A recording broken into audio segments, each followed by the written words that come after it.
ऐसा कई योजनाएं हैं हमारी। दिल्ली के किसान मुझसे मिले थे, उनको लाभ नहीं मिल रहा। हमारी 20 ग्राम की योजना के लिए उन्हें प्रपोजल ही नहीं भेजे। हमारी मैकेनाइजेशन की योजना है, सूक्ष्म सिंचाई योजना है, प्रधानमंत्री सूक्ष्म सिंचाई योजना, पलड्राफ्ट, मोरड्राफ्ट, एक नहीं कई योजना है। पत्र में मैंने विस्तार से उल्लेख किया है। केंद्र सरकार अपनी तरफ से पैसा देने को तैयार है, लेकिन दिल्ली की सरकार उन योजनाओं का लाभ ले ही नहीं रही। लाभ दिल्ली की सरकार नहीं, किसानों को लेना है, लेकिन केंद्र अपने आप पैसा नहीं भेजता।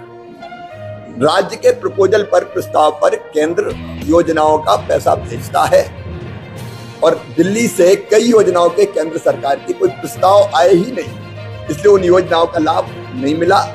और इसलिए मैंने कहा है कि भाई, राजनीतिक प्रतिस्पर्धा किसान के कल्याण में बाधा नहीं बननी चाहिए। केंद्र और राज्य दोनों को मिलकर किसान के कल्याण की योजनाओं को नीचे लागू करना चाहिए। अब इसमें कई योजना ऐसी कि 60% पैसा केंद्र देता है, 40% राज्य को मिलाना पड़ता है। हम करते हैं केंद्र के प्रपोजल के आधार पर। उन्होंने वो प्रस्ताव भेजे नहीं, इसलिए मैंने पत्र लिखा। लेकिन कल बहुत महत्वपूर्ण फैसले किसानों के पक्ष में हुए। एक, पूरे देश के किसानों को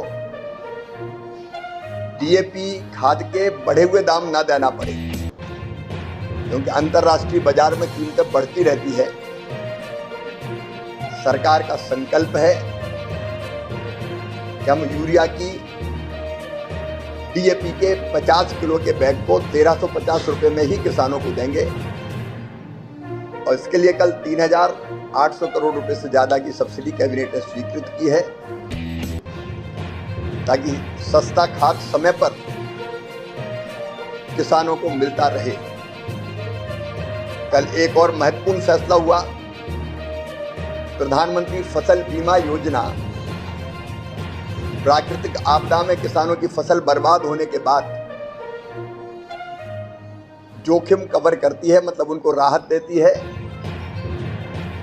और जिन किसानों ने बीमा करवाया है नुकसान के बाद, उनके नुकसान की भरपाई क्लेम के रूप में हो जाती है। उस योजना में भी ज्यादा पैसे की जरूरत थी हमें। 69,000 करोड़ रुपए से ज्यादा की आवश्यकता थी, और बजट में स्वीकृति केवल 66,000 करोड़ रुपए की थी।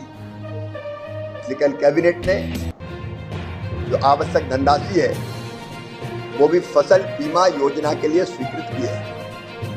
एक शिकायत फसल बीमा योजना में आती थी कि कई बार जो क्रॉप कटिंग एक्सपेरिमेंट होते हैं उससे लोग संतुष्ट नहीं होते थे। किसी को लगता था नुकसान ज्यादा हो गया, हमको कम मिला, किसी का कम हुआ, उसको ज्यादा मिल गया। इसलिए अब हमने तय किया है कि फसल बीमा में योजना में फसल के नुकसान का आकलन हम टेक्नोलॉजी का इस्तेमाल करते हुए करेंगे, और इसलिए रिमोट सेंसिंग के माध्यम से नुकसान आंका जाएगा।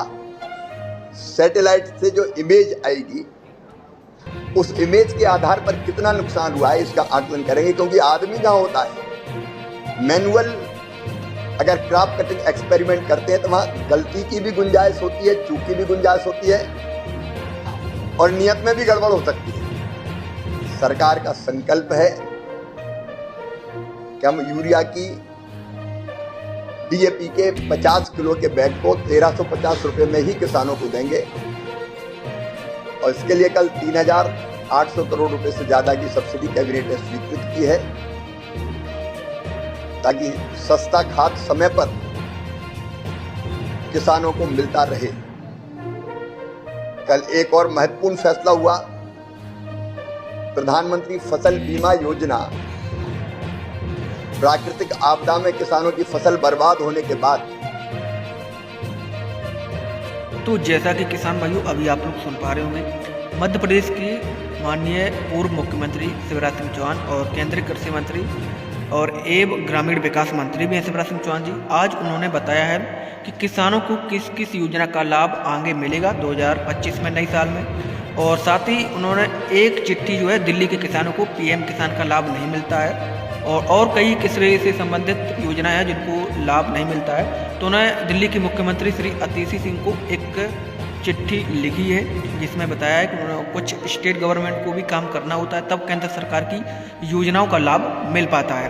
तो हालांकि मुख्यमंत्री जो शिवराज सिंह चौहान जी हैं, उन्होंने मुख्यमंत्री जी को चिट्ठी लिखी है, क्योंकि केंद्रीय कृषि मंत्री हैं शिवराज सिंह चौहान।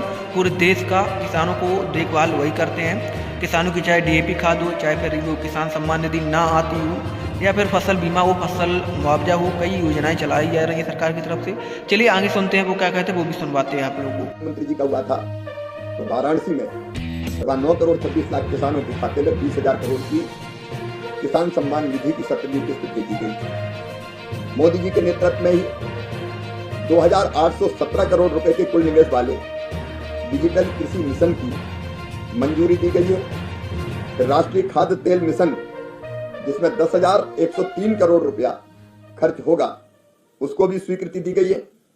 कच्चे तेल पर जो आयात शुल्क 0% था, वो बढ़ा के प्रभावी रूप से 27.5% कर दिया गया है, ताकि हमारी तिलहनी फसलों के रेट ठीक रेट किसानों को मिल सके।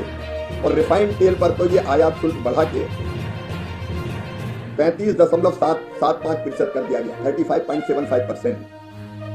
चावल के बासमती चावल के निर्यात से 950 अमेरिकी डॉलर प्रति टन का न्यूनतम निर्यात मूल्य हटाया गया।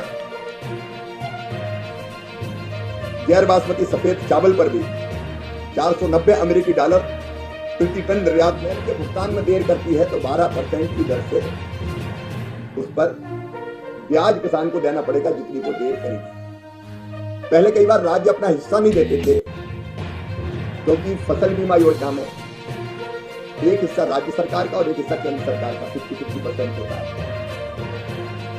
तो राज्य डिले करते थे तो पैसा बहुत डिले हो जाता था। अब केंद्र सरकार ने कहा कि नहीं, हम अपना पैसा तत्काल किसानों के खाते में डाल देंगे।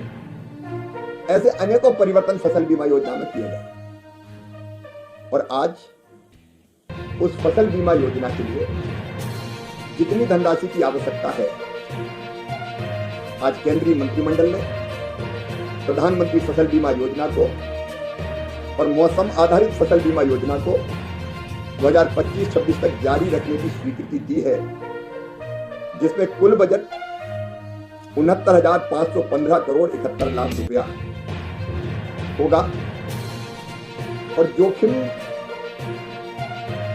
का जो कवरेज है वो बोनी से लेके, मतलब बीज अगर बो दिया और पानी ज्यादा गिर गया और फसल बीज खराब हो गया तो भी क्लेम मिलेगा, तब से लेके फसल कटाई तक।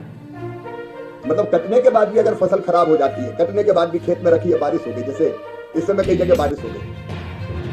तो किसान भाइयों, आप लोगों ने सुना है केंद्रीय कृषि मंत्री शिवराज सिंह चौहान जी को कल नए साल पर जो मोदी जी के नेतृत्व में किसानों के हित में 3 बड़ी फैसले लिए हैं। किसानों की सही दाम, यानी जो फसलों के MSP के रेट हैं, और साथ ही किसानों को यूरिया हो या फिर DAP हो, वो जो है सस्ती मिले और इसकी किल्लत ना हो। यानी कि कई किसानों को जो है DAP नहीं मिल रही है, तो कई किसानों को इस वक्त यूरिया नहीं मिल रही है, ब्लैक में मिल रही है। आप लोग को बता दें कि साथ ही कृषि मंत्री शिवराज सिंह चौहान जी ने बताया है हमारी सरकार किसानों की आय दोगुनी करने के लिए हर संभव प्रयास कर रही है, ये उन्होंने बताया है। साथ ही चाहे फिर वो महिलाओं से रिलेटेड योजनाएं, चाहे लाडली बहना योजना हो या फिर लखपति बहना योजना हो, किसानों के लिए उन्होंने कई योजनाएं गिनवाई हैं। फसल बीमा, फसल मुआवजा, किसान सम्मान निधि, किसान कल्याण योजना, किसान क्रेडिट कार्ड, कृषि उपज मंडी, तो उन्होंने कई योजनाएं बताई हैं। जब आप लोग वीडियो को देखेंगे पूरा शुरू से लेकर एंड तक, और कई योजनाओं का लाभ कब तक किसानों के खाते में पहुँचेगा वो भी उन्होंने बताया दोस्तों। अब ये मैनुअल होता था और मैनुअल होने के कारण कई बार अगर कोई गड़बड़ करना चाहे, कम नुकसान को ज्यादा दिखा दे, ज्यादा नुकसान को कम दिखा दे, ये शिकायतें आती थी। इसलिए तय किया गया कि अब फसल बीमा योजना के नुकसान के आकलन में टेक्नोलॉजी का उपयोग किया जाएगा। रिमोट सेंसिंग के माध्यम से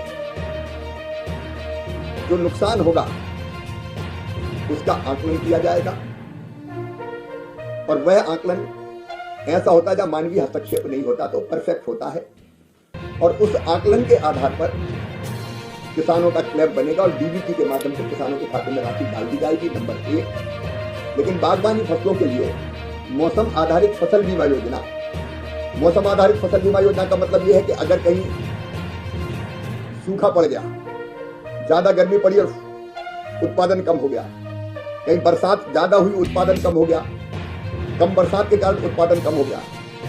तो ये जितनी कम या ज्यादा होगी उसके आकलन के आधार पर बिना क्रॉप कटिंग के एक आकलन लग जाएगा कि अगर इतना तापमान बढ़ गया तो इतना नुकसान हुआ, तो उतना क्लेम बनेगा और किसान के खाते में डाल दिया जाएगा। और ये पूरा